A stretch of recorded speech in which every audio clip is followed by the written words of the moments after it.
this.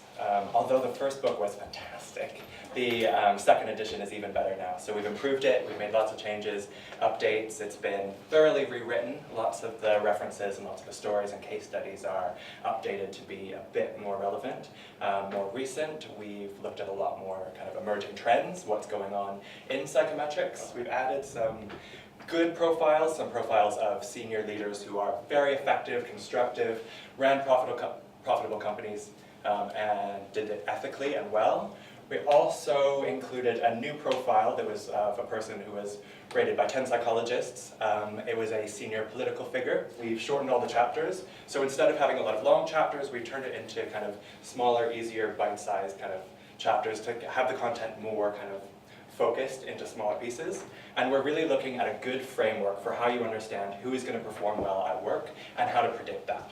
So one of the challenges in that is knowing what can you look at that is going to predict if someone is going to be successful. So there's really two things that we've found that are the best predictors of success. It's intelligence and personality.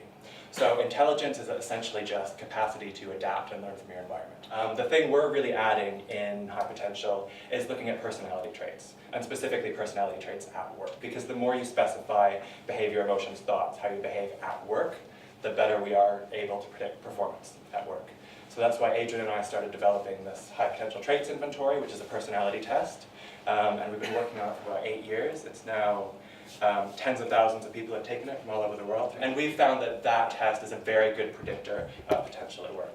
So we're looking at traits like conscientiousness and adjustment. So conscientiousness is things like if a person is good at thinking in long term, planning, organizing, if they tend to be on time, well organized, and good at kind of motivating themselves. So that, for example, is a very good indicator of high potential.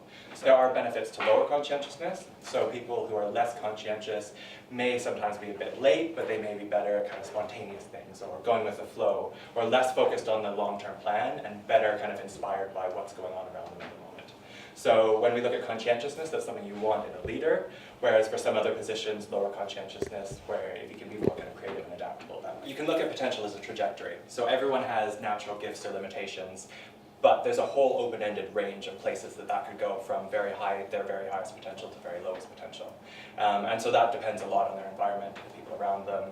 So, for example, if you have someone who's high conscientiousness, they might be more likely to be more disciplined and diligent.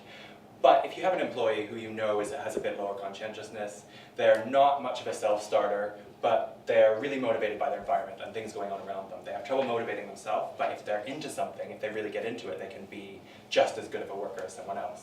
So if you know that, you can change their environment and the kind of situation around them to make sure that they are motivated, they're using the best of their talents with the right kind of support and the understanding.